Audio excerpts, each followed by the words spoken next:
Queridos irmãos e amigos, desejo que a paz do Senhor Jesus esteja sobre cada vida e em cada coração. Vamos hoje concluir o trimestre com a lição 13, que será estudada no dia 31 de março de 2024. Hoje nós vamos estudar a última lição da Revista dos Jovens. O título, o texto principal, o resumo da lição, a leitura semanal e mais algum conteúdo estão na descrição do vídeo. O título: A Igreja não sobrevive sem doutrina. Texto principal: exorta semelhantemente os jovens a que sejam moderados. Em tudo te dá por exemplo de boas obras. Na doutrina mostra incorrupção, gravidade, sinceridade. Tito capítulo 2, versículos 6 e 7. Resumo da lição: a igreja depende dos fundamentos inabaláveis do Senhor, pois por eles a mentira é vencida e o crente vive de modo a agradar a Deus. Leitura semanal. Segunda, a palavra do Senhor é reta. Terça, o conselho do Senhor permanecerá.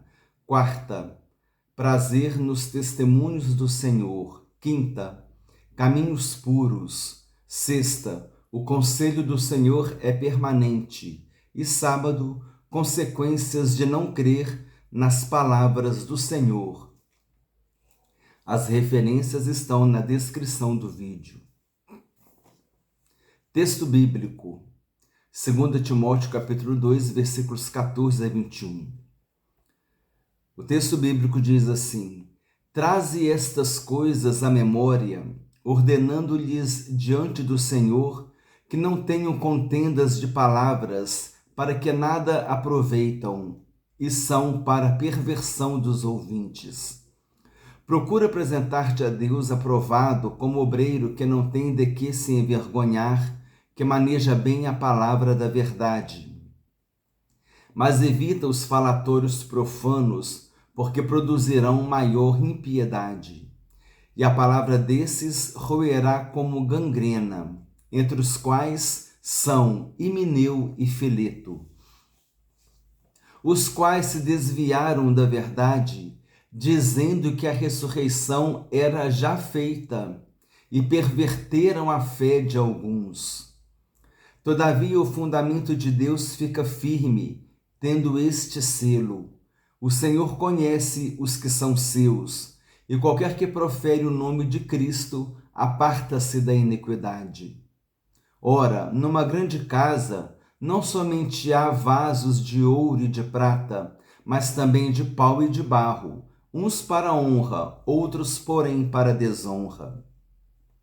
De sorte que, se alguém se purificar destas coisas, será vaso para honra, santificado e idôneo para uso do Senhor e preparado para toda boa obra. Introdução. Nesta lição que encerra o trimestre, estudaremos a respeito do caráter essencial da doutrina para a manutenção da vida e da saúde da Igreja. O objetivo é reafirmar a importância da doutrina para a Igreja. Veremos que os fundamentos doutrinários de Deus são firmes e eternos. Item 1.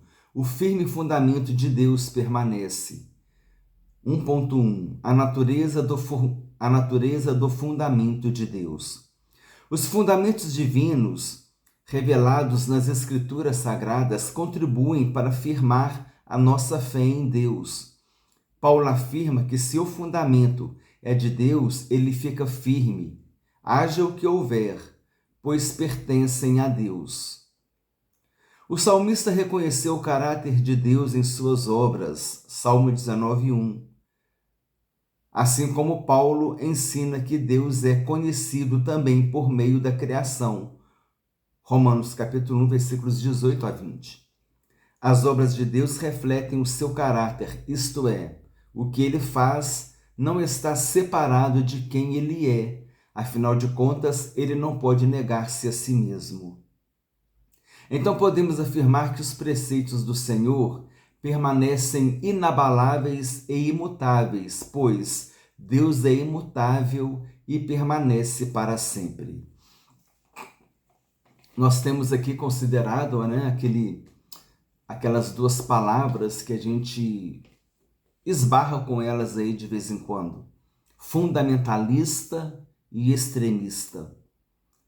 Fundamentalismo e extremismo são coisas diferentes.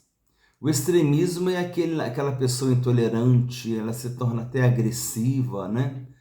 Sai atacando os outros, não aceita um outro posicionamento, e quer seja político, quer seja religioso.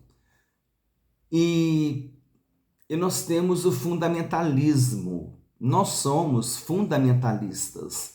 Nós cristãos somos fundamentalistas. Jesus é o nosso fundamento. Jesus e os seus ensinos. Aqui a Bíblia, aqui a leitura da lição diz, né? O firme fundamento de Deus permanece.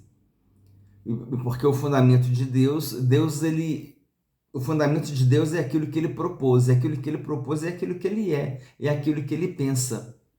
Então, são os ensinos dele, os ensinos de Deus é que são o nosso fundamento. Então, nós somos fundamentalistas e temos a Bíblia como fundamento da nossa fé. Temos Jesus como fundamento da nossa fé.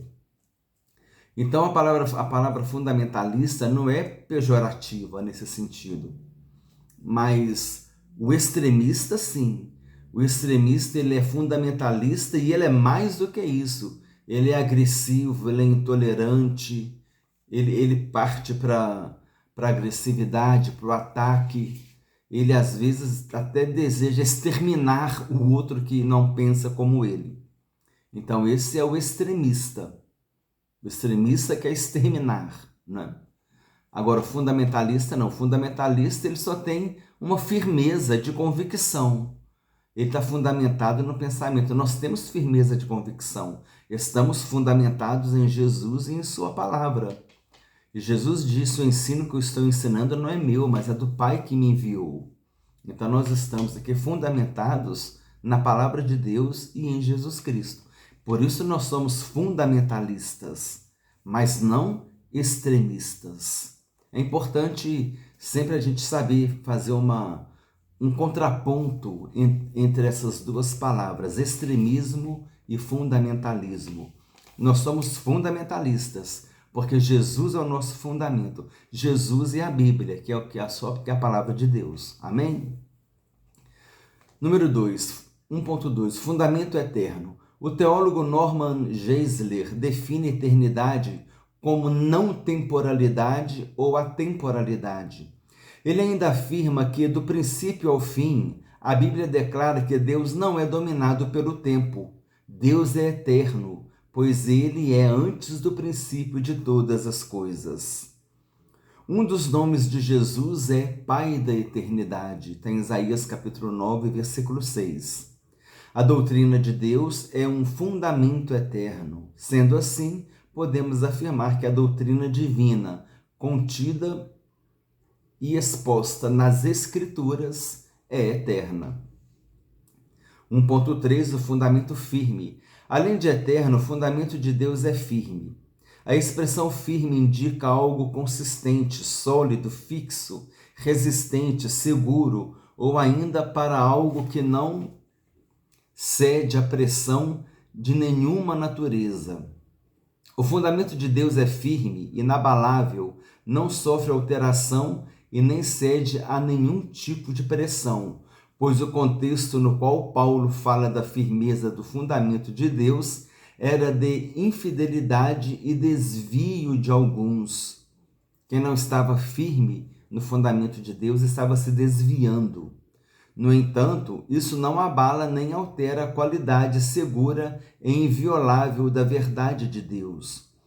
No mesmo texto no qual Paulo indica a firmeza do fundamento de Deus, ele fala de uma verdade relacionada ao Senhor e da atitude do crente que vive de acordo com este fundamento doutrinário.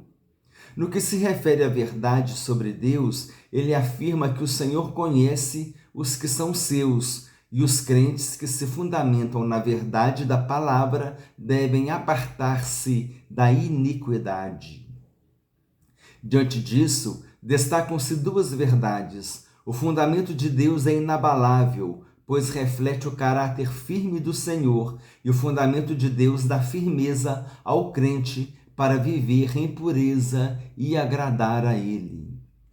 Pense, qual a natureza do fundamento de Deus? Ponto importante. O fundamento de Deus reflete a sua própria natureza, razão pela qual ele é firme e inabalável. Então, o fundamento de Deus reflete a natureza de Deus. O fundamento de Deus é aquilo que ele é aquilo que ele pensa, são os seus ensinos, que são como ele, imutáveis, eternos, santos. 2. Desmascarando os mentirosos. 2.1. A realidade dos mentirosos. A Bíblia aponta para a triste e trágica realidade da mentira.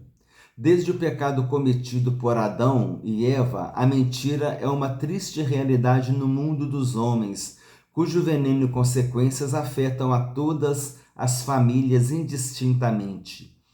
Biblicamente, à medida que o tempo passar e se aproximar a vinda de Cristo, o mundo se renderá ainda mais à mentira. O mentiroso não tolera e rejeita a verdade a respeito de Deus. O engano é a principal arma do mentiroso, especialmente aqueles que mentem em relação às questões doutrinárias, cujo propósito é desviar as pessoas da verdade. Nos tempos mais antigos já havia os enganadores, pois o Antigo Testamento fala dos falsos profetas que trabalham para perverter a verdade de Deus. A mentira é abominável a Deus e ele julgará os mentirosos. Eu tenho considerado aqui, nas lições da escola dominical, tanto da revista dos jovens como da revista dos adultos, que há algumas doutrinas bíblicas que são muito atacadas pelas heresias. A primeira é a respeito de Jesus, né? É a divindade de Jesus e a humanidade de Jesus. Jesus é verdadeiro Deus e verdadeiro homem. Há muitas heresias que negam a divindade de Jesus. A outra negam a divindade do Espírito Santo, a personalidade do Espírito Santo, que o Espírito Santo é uma pessoa, que ele fala, que ele decide, que ele toma decisões, que ele sente ciúmes. E a outra doutrina também muito atacada pelas heresias é a doutrina da Trindade divina. A partir do momento que nega que Jesus é Deus, a partir do momento que nega que o Espírito Santo é Deus, ou que ele não é uma pessoa, já está negando a Trindade divina, que é formada pelas pessoas do Pai, do Filho e do Espírito Santo. Então essas outras doutrinas também muitas vezes são negadas, como a da condenação eterna. Mas essas três são muito negadas. A divindade e a humanidade de Jesus, a divindade e a personalidade do Espírito Santo e a doutrina da Trindade. Então todo cristão precisa estudar muito sobre Deus, sobre Jesus, sobre o Espírito Santo. Amém, irmãos? E sobre a Trindade divina. Precisamos conhecer bem a atuação do Pai, do Filho e do Espírito Santo na Bíblia, porque para que a gente possa, primeiro, não ser enganado. Por que a gente estuda a Bíblia, irmãos? Primeiro, para não ser enganado e mantermos a nossa fé firme em Jesus. Segundo, para poder evangelizar.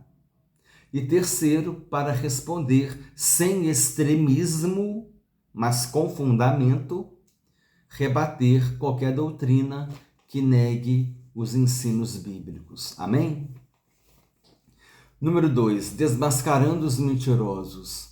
Ao tratar sobre a mentira doutrinária, Paulo adverte Timóteo de que os enganadores diziam que a ressurreição já era feita, a ressurreição já tinha acontecido.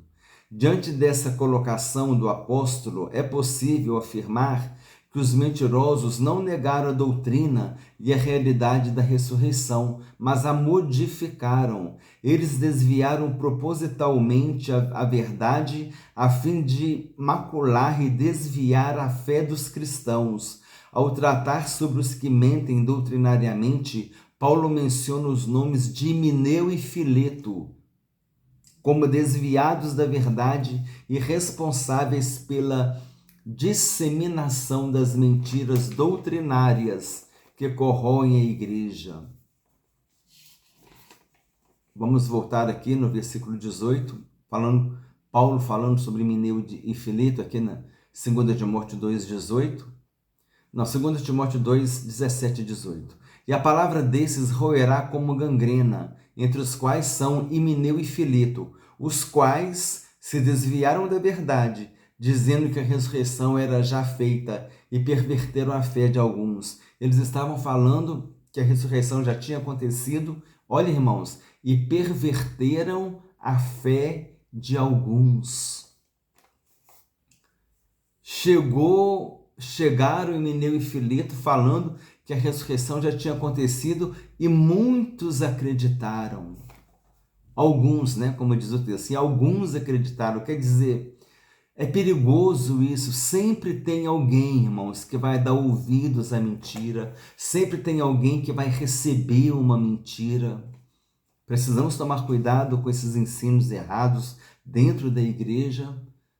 Tem que ter uma apologética dentro da igreja. Eu já expliquei isso aqui nas lições da escola dominical, para os jovens e adultos. Aqui está a igreja. Às vezes acontece heresia dentro da igreja.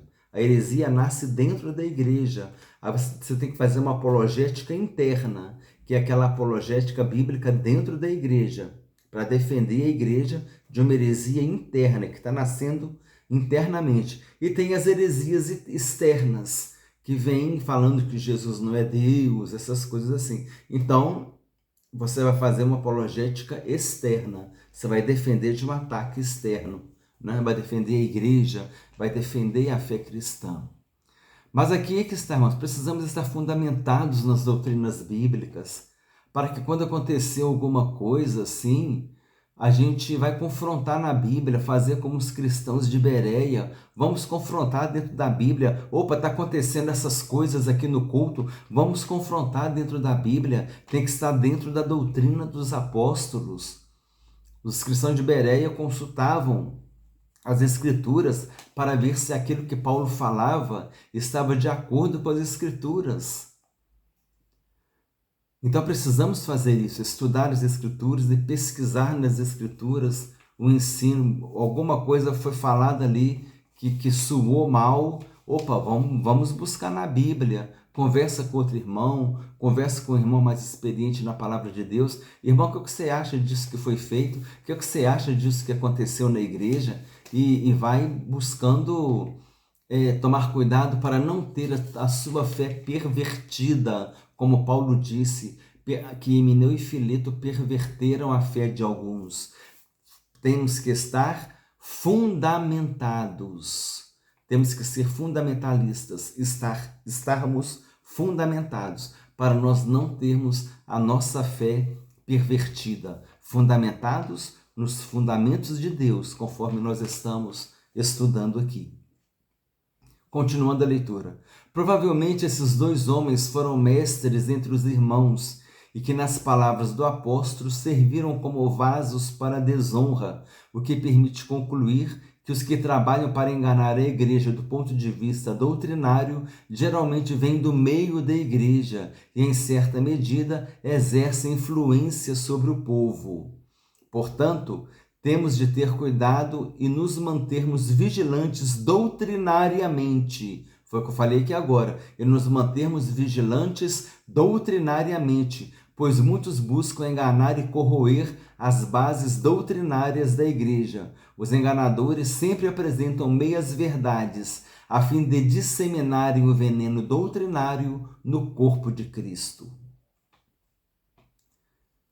Necessidade de estudar as doutrinas bíblicas, cristologia, pneumatologia, escatologia e tantas outras. Número 3, há escape para os mentirosos. Inevitavelmente surge a seguinte questão: há esperança para os que mentem doutrinariamente? Sim, se houver arrependimento e o abandono da prática do erro. A palavra de Deus afirma que, se confessarmos nossos pecados, Ele é fiel e justo para nos perdoar os pecados e nos purificar de toda injustiça. Paulo afirma que, se alguém se purificar destas coisas, será vaso para a honra, indicando que existe sim a possibilidade de mudança e transformação de vida para aqueles que se enveredaram pelo caminho do engano doutrinário. Paulo ensina também que o arrependimento é o caminho para que essa mudança passe a ser realidade. Irmãos, o que é arrependimento? Arrependimento sincero, a contrição, é mudança de atitude. Amém? O que caracteriza o arrependimento não é choro, é a mudança de atitude. Então, Paulo ensina também que o arrependimento é o caminho para que essa mudança passe a ser uma realidade. O caminho para que mentirosos no âmbito doutrinário encontrem a porta de saída, de transformação, é o arrependimento, que só pode ocorrer por meio de uma instrução feita com mansidão por obreiros preparados. Os obreiros preparados para explicar o equívoco, o engano que está acontecendo, e a pessoa ser humilde também, né, irmãos? Ser humilde para reconhecer o erro e se alinhar novamente à doutrina bíblica. Apenas um comentário aqui. Muitos fundadores de heresias que negam a Cristo como Senhor e Deus e Salvador vieram, irmãos, de igrejas cristãs. Muitos fundadores de heresias, de seitas, muitas seitas foram criadas por pessoas que eram de famílias cristãs. Isso é muito triste. A pessoa realmente ela perverteu a sua fé, ela saiu da doutrina bíblica. Precisamos nos manter firmes às verdades que nos foram ensinadas. Amém? Número 3, vivendo uma vida moderada. 3.1, uma vida moderada. O crente é chamado a viver moderadamente, e as condições necessárias para isso estão à sua disposição nas Escrituras Sagradas. Mas o que efetivamente vem a ser essa vida moderada? O dicionário Vine diz que o termo moderação está associado ao termo mansidão, associação com o bom.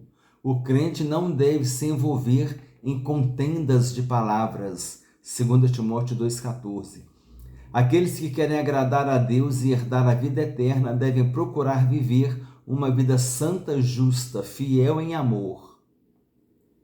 A vida moderada diz respeito ao equilíbrio como fruto da comunhão com Deus. Número 2, a moderação como obra do Espírito. O crente moderado é comedido em suas ações, palavras e suas emoções, como no exercício da paciência. As manifestações do fruto do Espírito refletem com elevada precisão as características de um crente moderado, em contraste com uma vida não moderada que é levada sob o domínio da carne. Dentre as virtudes do fruto do Espírito Santo, a temperança é a que mais se aproxima do sentido de moderação, já que o seu significado prático é a capacidade que o crente recebe de agir com autocontrole nas mais diversas e difíceis circunstâncias da vida. Essa capacidade é parte da obra que somente o Espírito Santo pode realizar no homem, pois conforme Lawrence O. Richards,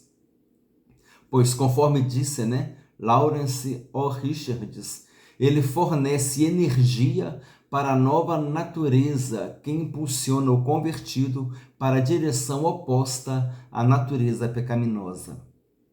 A moderação é uma obra exclusivamente do Espírito Santo, motivo pelo qual o crente que deseja viver moderadamente deve andar e ser guiado pelo Espírito.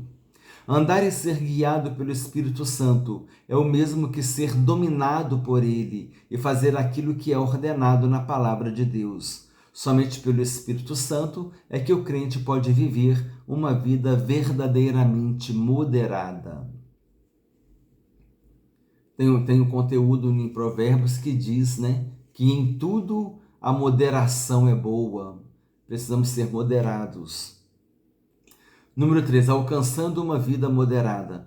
Paulo ensinou e estimulou Tito a ensinar aos jovens a serem moderados, reafirmando assim que este é o caminho que o verdadeiro cristão deve seguir. Se o crente é chamado a ter uma vida moderada, qual é o caminho a ser tomado para que este objetivo seja alcançado? É preciso confiar em Deus, orar e dedicar-se à leitura bíblica.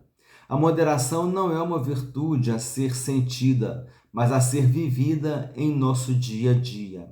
O crente deve viver com a consciência da presença permanente de Deus, desenvolvendo práticas de piedade e quebrantamento. Portanto, tenha uma vida moderada e honre a Deus com isso. Vida moderada é um fruto de uma vida cheia do fruto do Espírito Santo, de uma vida cheia do Espírito Santo. Como o texto diz aqui, uma vida cheia do Espírito Santo é uma vida dominada pelo Espírito Santo. Amém? Que nós possamos buscar esse domínio e essa submissão, essa obediência ao Espírito Santo. Pense, o que é uma vida moderada? Ponto importante. Uma vida moderada é o mesmo que uma vida comedida e equilibrada, uma obra que só o Espírito Santo pode produzir no crente. É interessante, irmãos, que como que depende de nós, De nós buscarmos a Deus com propósito, com sinceridade. Ter uma vida cheia do Espírito Santo não depende de ninguém, depende só de nós. Ter uma vida na presença de Deus é uma decisão que a gente toma de estar mais próximo. Deus disse, achegai-vos para mim e eu me achegarei para vós outros. Então, que a gente possa tomar essa decisão. Senhor, eu quero me achegar a Ti, eu quero me aproximar. Quanto mais nós nos aproximarmos de Deus, mais nós veremos a grandeza de Deus. Amém? Conclusão. Estudamos a respeito dos fundamentos de Deus que permanecem inabaláveis e intocáveis. Esses fundamentos nos ajudam a resistir ao engano doutrinário, disseminar a verdade de Deus e a viver uma vida moderada. Vimos que moderação é equilíbrio e controle diante de diferentes circunstâncias. Se quisermos uma vida moderada, precisamos buscar ser cheios do Espírito Santo. Precisamos buscar a ser cheios do Espírito Santo. Hora da revisão. São as 5 perguntinhas e respostas que também estão na descrição do vídeo. Número 1. Segundo a lição, qual o propósito dos fundamentos divinos contribuem para afirmar a nossa fé em Deus? Número 2. Como o teólogo Norman Geisler define eternidade? Ele define assim, não temporalidade ou atemporalidade. Número 3. Há esperança para os que mentem doutrinariamente? Sim, se houver arrependimento e abandonar a prática do erro. Tem que haver o arrependimento e abandono da prática do erro. Número 4. Segundo a lição, quais são as características do crente moderado? Mansidão, associação com o bom, não se envolver em contendas de palavras. Eu coloquei essas características, você pode encontrar outras na sua resposta. Número 5. Dentre as virtudes do fruto do Espírito, qual a que mais se aproxima do sentido de moderação é a temperança, capacidade de agir com autocontrole nas mais diversas e difíceis circunstâncias da vida.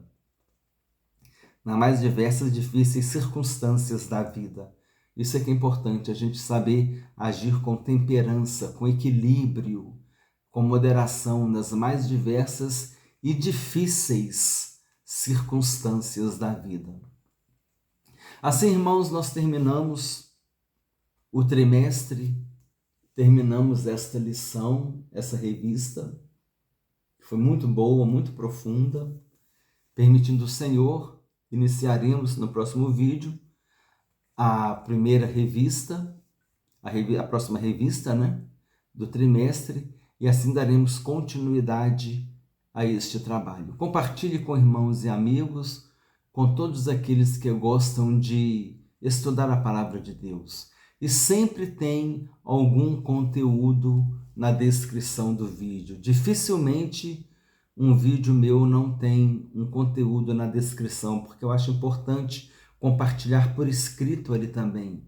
Você pode copiar, você pode salvar, você pode transportar para o Word, pode dali aproveitar para um estudo seu, para uma mensagem. Estamos aqui para contribuir e colaborar para o crescimento espiritual dos irmãos, o crescimento no conhecimento da palavra de Deus, e que a gente possa, assim, dar continuidade, né, a esse processo de ensino-aprendizagem. Terminando o vídeo dizendo que muitas vezes o vídeo fica longo e porque exige muita aplicação, muita explicação, e nós entendemos, irmãos, que nós estamos aqui num processo de ensino-aprendizagem. E se a gente quer pregar, se a gente quer dar estudo bíblico, ministrar estudo bíblico, se a gente quer dar uma aula na escola dominical, ser um professor, ensinar a palavra de Deus, evangelizar, a gente precisa aprender. A gente precisa aprender para estarmos aptos para ensinar e edificar as pessoas. Amém? Então assim nós vamos caminhando juntos. Eu desejo que Deus abençoe sua vida ricamente, em nome do Senhor Jesus Cristo.